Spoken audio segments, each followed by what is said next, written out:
আমার স্নেহের প্রিয় ছাত্রছাত্রী ভাই বোনেরা, আশা করি তোমরা সবাই ভালো আছো।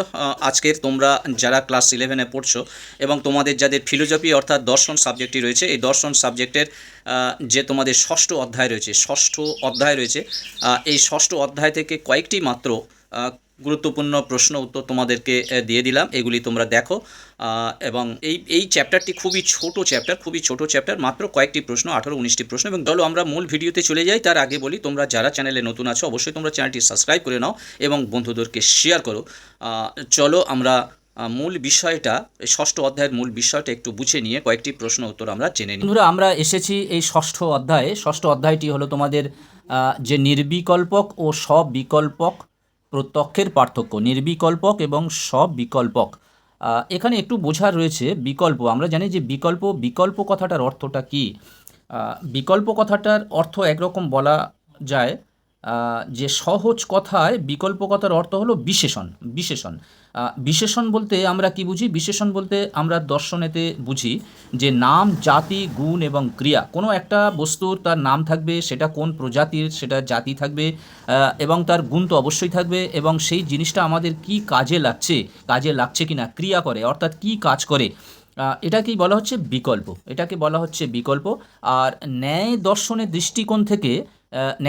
দৃষ্টিকোণ থেকে এই বিকল্পকে দু ভাগে ভাগ করা হচ্ছে।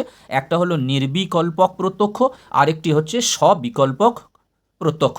নির্বিকল্পক প্রত্যক্ষ আর একটা হচ্ছে সবিকল্পক প্রত্যক্ষ। যেমন দেখো, কোনো নামহীন বিষয় প্রত্যক্ষকে, কোনো নাম না করে কোনো কিছু একটা এরকম একটা বলা হলো, তাহলে সেটা হবে নির্বিকল্প, কোনো নাম নেই। কিন্তু যদি বলি এটি একটি ফুল, এটি একটি বই, তাহলে সেখানে কিন্তু নাম হচ্ছে, তাই না? তাহলে নামহীন বিষয়ের প্রত্যক্ষকে নির্বিকল্পক, আর নাম বিশিষ্ট বিষয়ের প্রত্যক্ষকে বলা হচ্ছে সবিকল্পক। তাহলে কি হলো? নামহীন বিষয়ের প্রত্যক্ষকে নির্বিকল্পক এবং নাম বিশিষ্ট বিষয়ের প্রত্যক্ষকে সবিকল্পক। এই যে কথা দুটি বলেছেন, এটি বলেছেন হচ্ছে বাৎসায়ন। সাধারণ অর্থ নির্বিকল্পক বলতে আমরা কিভাবে বুঝব? যে প্রত্যক্ষ জ্ঞানে কোনো প্রকার বিশেষণ বিষয় হয় না, যে প্রত্যক্ষ জ্ঞানে কোনো বিশেষণ বিষয় হয় না, তা হলো নির্বিকল্পক প্রত্যক্ষ। কোনো বৈশিষ্ট্য হয় না, কোনো সম্বন্ধ হয় না, তা হলো নির্বিকল্পক জ্ঞান। অর্থাৎ যে জ্ঞানের মধ্যে কোনো বৈশিষ্ট্য নেই, যে জ্ঞান আমাদের কোনো কাজেই লাগবে না, কোনো তার বৈশিষ্ট্য নেই, কোনো সম্বন্ধ নেই, তা হলো নির্বিকল্পক জ্ঞান। অর্থাৎ বস্তুত যে জ্ঞানে প্রকার বা বিশেষণ বিষয়রূপে জ্ঞাত হয় না, কোনো প্রকার বিশেষণ বিষয়রূপে জ্ঞাত হয় না, তা হলো নির্বিকল্পক জ্ঞান বা নির্বিকল্পক প্রত্যক্ষ। আর সবিকল্পক আমরা কাকে বলবো? সবিকল্পক বিশেষণ বিশিষ্ট বস্তুর জ্ঞানই হলো সবিকল্পক জ্ঞান। কোনো বিশেষণ বিশিষ্ট বস্তুর জ্ঞানই হলো সবিকল্প জ্ঞান। অর্থাৎ যে জ্ঞানের মধ্যে বিশেষ্য থাকবে, অর্থাৎ একটা নাম থাকবে, বিশেষণ থাকবে।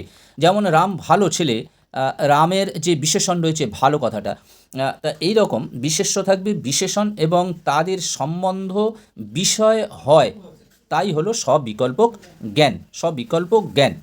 ছাড়াও বলা হচ্ছে যে লৌকিক প্রত্যক্ষে কোনো একটি বস্তুকে গুণ যুক্তরূপে প্রত্যক্ষ করা হয়, অর্থাৎ সেই বস্তুর কোনো গুণ রয়েছে এমন একটি বস্তু, সেটি আমরা প্রত্যক্ষভাবে দেখতে পাচ্ছি বা প্রত্যক্ষভাবে আমরা অনুভব করি বা বিচার করি, তাকে বলা হচ্ছে সবিকল্পক প্রত্যক্ষ।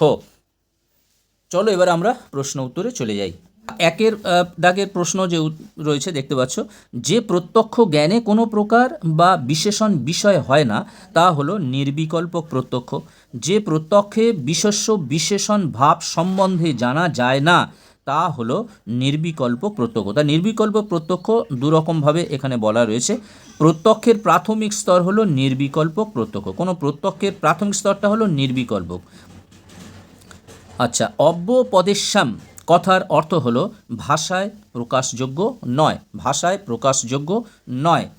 নৈয়ায়িক আর্যভট্ট যে গ্রন্থে সবিকল্পক প্রত্যক্ষের লক্ষণ প্রকাশ করেছেন, সেটি হলো তর্ক সংগ্রহ। অর্থাৎ আর্যভট্টের লেখা গ্রন্থটি হলো নির্বিকল্পক এবং সবিকল্পক প্রত্যক্ষ বিষয়ে যে গ্রন্থটি লেখা হয়েছে সেটি হলো তর্ক সংগ্রহ, এবং তর্ক সংগ্রহের গ্রন্থটির লেখক হলেন নৈয়ায়িক আর্যভট্ট। যে লৌকিক প্রত্যক্ষে কোনো একটি বস্তুকে গুণ যুক্ত রূপে প্রত্যক্ষ করা হয় তাকে বলা হয় সবিকল্পক প্রত্যক্ষ। সবিকল্পক প্রত্যক্ষ। বিশেষণ বিশিষ্ট। বিশেষণ বিশিষ্ট বস্তুর জ্ঞানই হলো সবিকল্প জ্ঞান। সবিকল্প প্রত্যক্ষটির সমার্থক শব্দটি হলো ব্যবসায়ত্তকম। ব্যবসায়ত্তকম। কোনো ব্যক্তি বা বস্তুকে পূর্ব জ্ঞাত বলে জানাই হলে তাকে বলা হবে প্রত্যভিজ্ঞা। পূর্ব জ্ঞাত কোনো বস্তু বা কোনো ব্যক্তিকে যদি পূর্বজ্ঞাত অর্থাৎ আগে থাকতে যদি জানা হয়, এটা যদি জানানো হয় যে পূর্ব থেকে তার চেনা বা জানা, তাহলে তখন তাকে বলা হবে প্রত্যভিজ্ঞা। প্রত্যভিজ্ঞা। ন্যায় মতে নির্বিকল্পক প্রত্যয়ের ক্ষেত্রে কোনটি প্রমাণ অনুমান? খুব ইম্পর্টেন্ট প্রশ্ন এটি। ন্যায় মতে নির্বিকল্পক প্রত্যক্ষের ক্ষেত্রে কোনটি প্রমাণ? প্রমাণ হিসেবে কি ধরা হয়? অনুমান। নিষ্প্রকারক শব্দের অর্থ কি? নিষ্প্রকারক অর্থাৎ যা প্রকার নেই, যার কোনো প্রকার নেই, অর্থাৎ প্রকার শূন্য। প্রকার শূন্য, কোনো প্রকার নেই। নিষ্প্রকারক জ্ঞানকে বলা হয় নির্বিকল্পক। তাহলে নিষ্প্রকারক জ্ঞানই হলো নির্বিকল্পক। প্রত্যক্ষের প্রথম স্তরটি হলো নির্বিকল্পক প্রত্যক্ষ। নির্বিকল্পক প্রত্যক্ষের দ্বারা প্রাপ্ত জ্ঞান হলো, নির্বিকল্পক প্রত্যক্ষের দ্বারা যে জ্ঞান আমরা পাচ্ছি সেই জ্ঞানটির নাম হলো অনিশ্চিত জ্ঞান। এই জ্ঞানের মধ্যে কোনো নিশ্চয়তা নেই। কোনো প্রত্যক্ষের অনুব্যবসায় হয় না। আচ্ছা, কোন প্রত্যক্ষের অনুব্যবসায় হয় না? নির্বিকল্পক প্রত্যক্ষের অনুব্যবসায় হয় না। কোন প্রত্যক্ষে বস্তুটির নাম, জাতি, গুণ, ক্রিয়া সম্পর্কে জ্ঞান হয়? সবিকল্পক। সবিকল্পক অর্থাৎ যে বস্তুর মধ্যে জাতি, গুণ, ক্রিয়া ইত্যাদি সম্পর্ক রয়েছে, জ্ঞান রয়েছে। কোন প্রত্যক্ষকে বাক্যে প্রকাশ করা যায় না? সবিকল্পক। সবিকল্পকে বাক্যে প্রকাশ করা যায় না। এবং এই সবিকল্পক বৌদ্ধ ও অদ্বৈত বেদান্ত মতে কোন প্রত্যক্ষ যথার্থ? বৌদ্ধ ও অদ্বৈত বেদান্ত মতে নির্বিকল্পক প্রত্যক্ষ হলো যথার্থ। এবং ন্যায় মতে যে প্রত্যক্ষে স্মৃতি, কল্পনা ইত্যাদির ভূমিকা থাকে, অর্থাৎ পূর্বে থেকে যেটা জ্ঞাত, সেটি হলো প্রত্যভিজ্ঞা। প্রত্যভিজ্ঞা অর্থাৎ স্মৃতি, কল্পনা ইত্যাদির ভূমিকা থাকে, সেটি হলো প্রত্যভিজ্ঞা। দেখে নিলে তোমরা তোমাদের যে ষষ্ঠ অধ্যায়ের যে প্রশ্ন উত্তর কয়েকটি মাত্র রয়েছে, এই কয়েকটি প্রশ্ন উত্তর তোমরা জেনে নিলে এবং আশা করি তোমরা কিছুটা হলেও বুঝতে পেরেছো। এবং তোমাদের যাদের দর্শন বিষয়টি আছে, তোমরা ক্লাস কিন্তু অফ করবে না। তোমরা প্রত্যেক দিন এই দর্শনের ক্লাস তোমাদের করতে হবে, কারণ এই ক্লাসটা অফ করলে তোমরা কিছুই বুঝতে পারবে না। বিশেষ করে তো দর্শনের একটু ভিতরে ঢুকতে হবে, কারণ একটু শক্ত মতো বলে মনে হয়। যাই হোক, তোমরা অবশ্যই এই ক্লাসগুলো তোমরা করবে, তাহলে তোমাদের কাছে ইজি হয়ে যাবে। বন্ধুরা, তোমরা যারা এখনও নতুন আছো, ভাবছো, যদি ভালো মনে হয় অবশ্যই চ্যানেলটি সাবস্ক্রাইব করে নাও এবং বন্ধুদেরকে লিঙ্ক শেয়ার করো। আজকের মতো ভিডিওটি এখানেই শেষ করলাম। তোমরা সবাই ভালো থাকবে, সুস্থ থাকবে। আবার কথা হবে নেক্সট ভিডিওতে। এবং তোমরা যারা সাবস্ক্রাইব করে নিয়েছো, তোমাদেরকে অনেক অনেক ধন্যবাদ ও শুভেচ্ছা। সবাই ভালো থাকবে, সুস্থ থাকবে।